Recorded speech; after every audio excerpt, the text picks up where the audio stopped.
with a 5.9-liter V8 and magnificent wood paneling. There really is nothing quite like an old Jeep Grand Wagoneer. If only we could get it to start.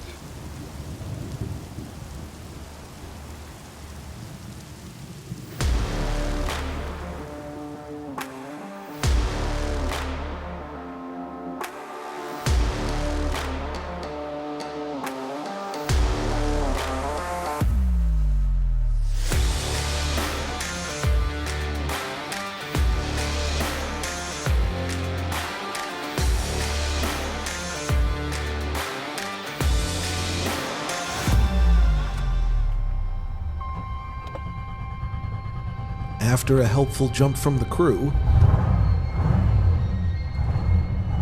we got out on the road.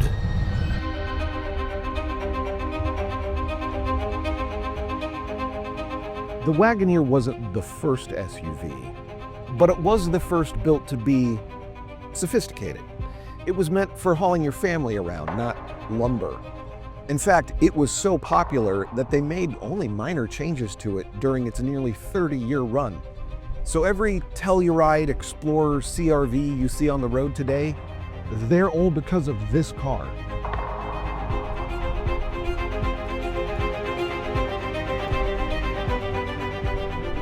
There are one or two problems. The shocks, yeah, those don't exist. Doesn't always start. And the gap in the steering is a mile.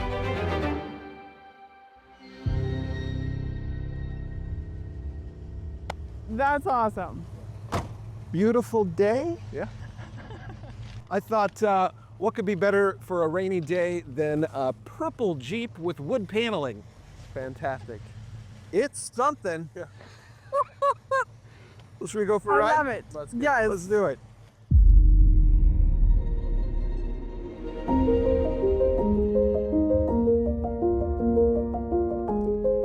So my grandparents, my mom's side, they were a doctor and a nurse that were from the United States. He sold his practice in south of Texas and told my grandma to pick a country. And so in 1959, you know, the roads to Central and South America were perfect, right? Yeah. My mom was 12 at the time, so she packed up and she picked Honduras. I don't know why, because I think it was the second poorest country in the Western Hemisphere, next to like Haiti. Sure. And so she found what region she wanted to be in, which was the lake region of Honduras. And she sat there she parked herself in a hotel, and every day she'd go out to the main road where there was one gasoline station, and she'd sit there for like 3 months asking people if they wanted to sell property in the area. Oh, wow. And so that's how we ended up in Honduras. My dad is from Honduras and my mom is American. So I'm a dual citizen. I did most of my schooling in Honduras and then university in the United States. Okay. And then met this guy our freshman year in college. So had never been out of the country and had to get a passport to go for the first. I didn't know that they weren't standard issues. Like, everybody had a passport. So when I told Gilbert, hey, come to Honduras with me, he was like, I gotta get a passport. I was like, I had been to Mexico a couple of times. Like we went across we were on a road trip to San Diego and then went across the border to Tijuana and down when I was a kid, and then we went one other time. So I'd been, out of the country a little bit, but never really international travel. And so, yeah, I was like, I gotta get a passport if I'm gonna go anywhere. It's like, what? You don't have a passport? How are you 19 years old and don't have a passport? Came from two very different worlds. Very. And then we were talking when we first met, and we started talking about traveling, and Gilbert's like, I don't know why anybody would like to travel. I like living out of a suitcase. And I was like, okay, Chuck, this is not the guy that we're, not going to be a long-term thing. And then I took him to Europe, and he got the traveling bug. 25 years later, you know, everyone I know, I'm like, do a year in Europe. Like, go to school, do a year abroad. It's something you'll never regret doing. I think it should be a requirement for anybody doing any type of business. I agree. Like, it 100%. should be some sort of requirement of live abroad. I mean, the Europeans have it standard that they take a gap year and they are going to do, whatever. They're going to travel, do whatever they need to do. Whereas the Americans, we just stay here and think, I'm not saying that, I'm not dissing the United States, because I think it's one of the greatest countries in the world. But having that, your horizons broadened, of maybe seeing things a different way, we can come up with the same solution or close to, just approach it in a different way is very unique, and I think it's beautiful.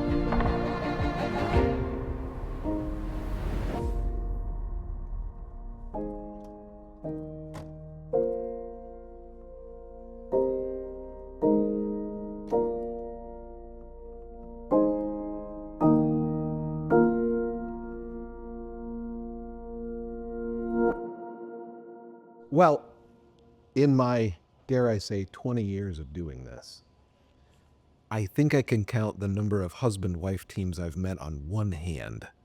So tell me a little bit about the genesis of that and what the experience has been for the two of you in doing this as partners. You want to start?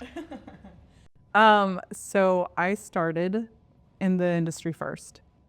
I started in 2009, and not the best time to start as a financial advisor. Coming out of some rough years there, yeah. Take a breath, because everybody's in panic mode. Everybody's in freak out mode. Everybody is lock your money in the safest thing possible. And that is where you saw a lot of financial advisors sell fear. Sure. And I wanted to do the opposite of, like, there is a light at the end of the tunnel. This is actually when you buy, not when you lock up your money at a 3%, approach. So my manager at the time was like, your husband's really outgoing.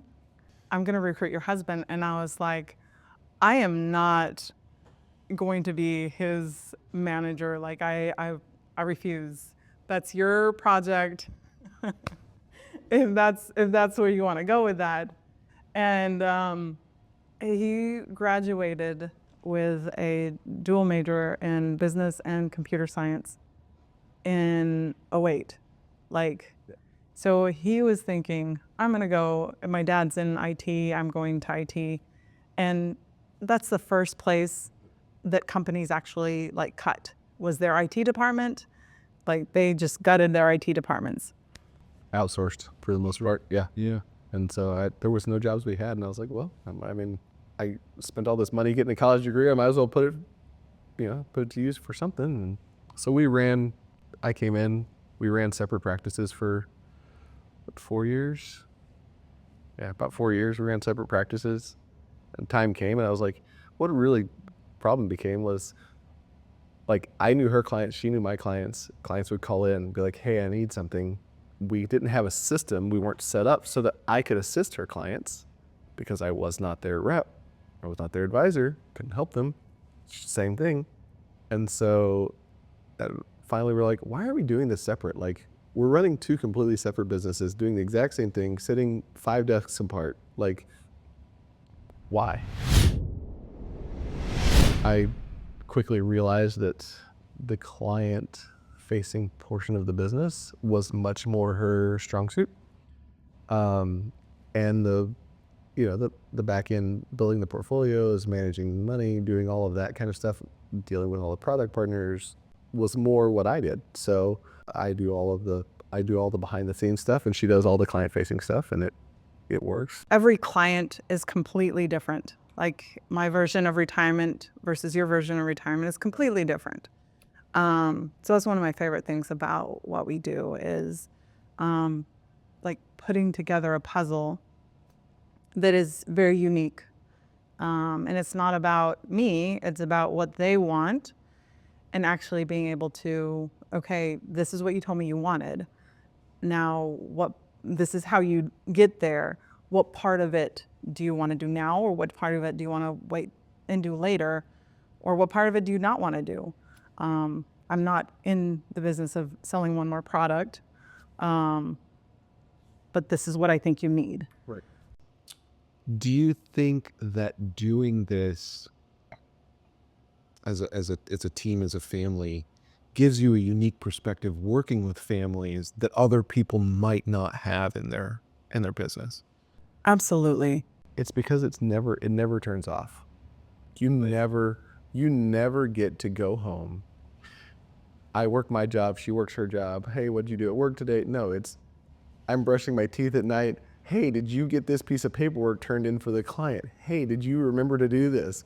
Hey, so there's no time that it's off because we both do the same thing and we work together. So it's like, it is a different dynamic altogether, which is really hard to like find a balance of, okay, it's time to be home. It's not time to be Working. not time to be working. It's not time to be discussing what needs to happen tomorrow or what needs to happen, what you didn't get done today, or no, we're not talking about that. Sorry. But at the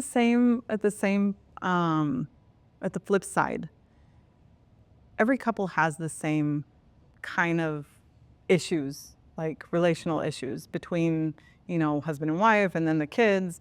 When you sit down with people that have kids of the same age, if we delve into it, you have an 11-year-old, I have a 12-year-old, we can find similarities of.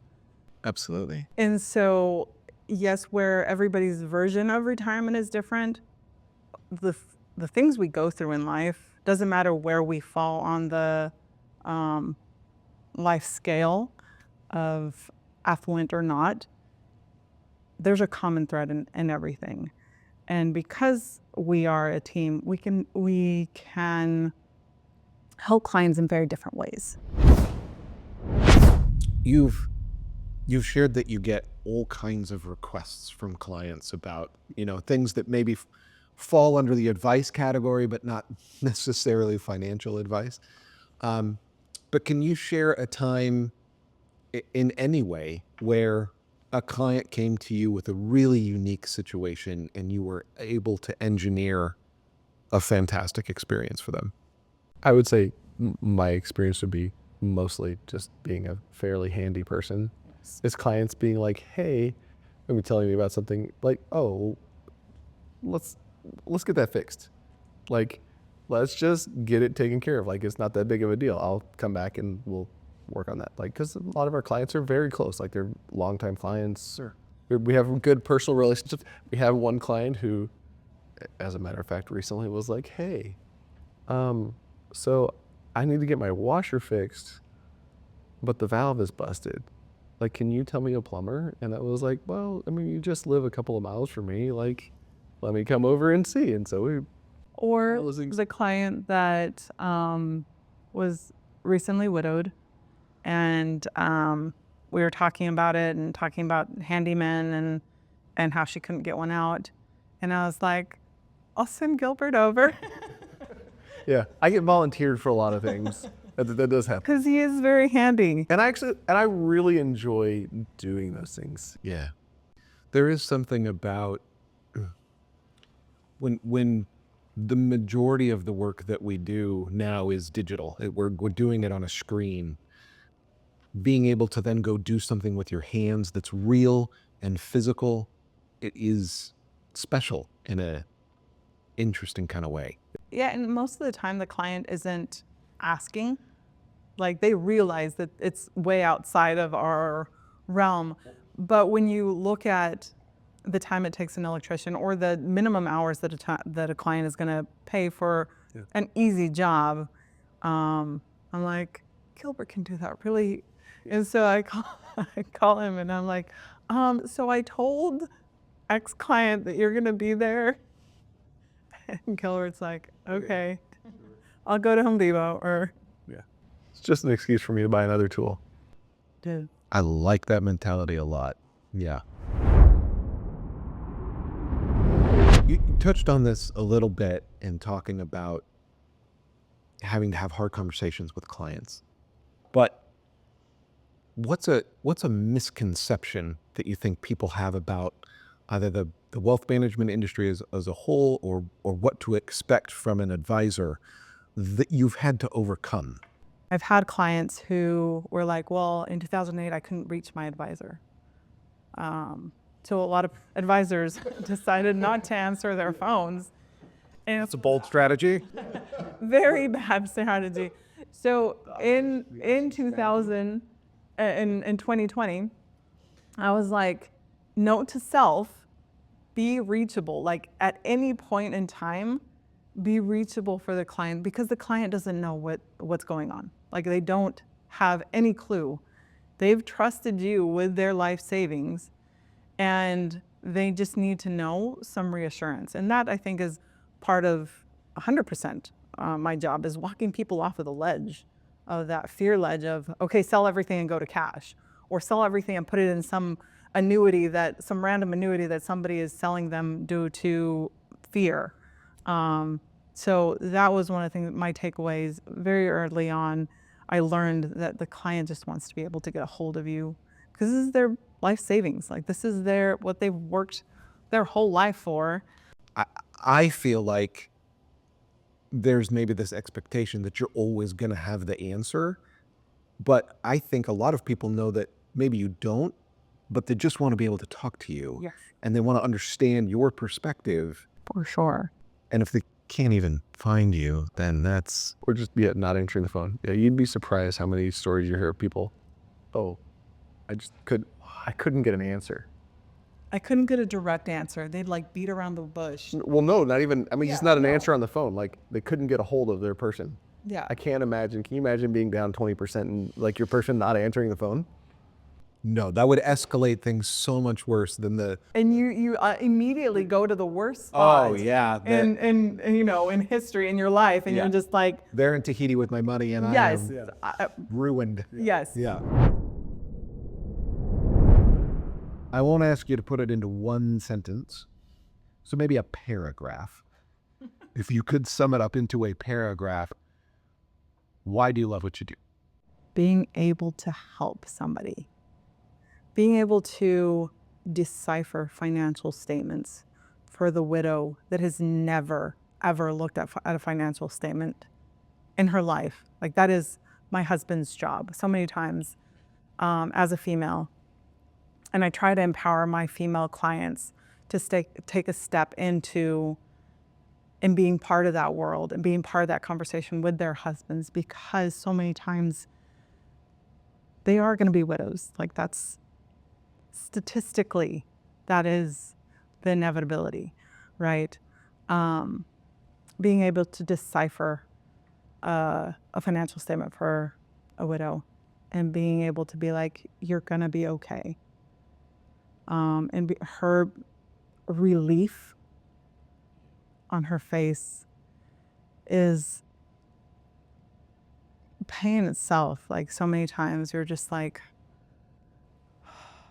her being able to have that, okay, and just being able to relax is such an altruistic feeling that I don't think I can put into another word. I don't think I could use a different word. Yeah.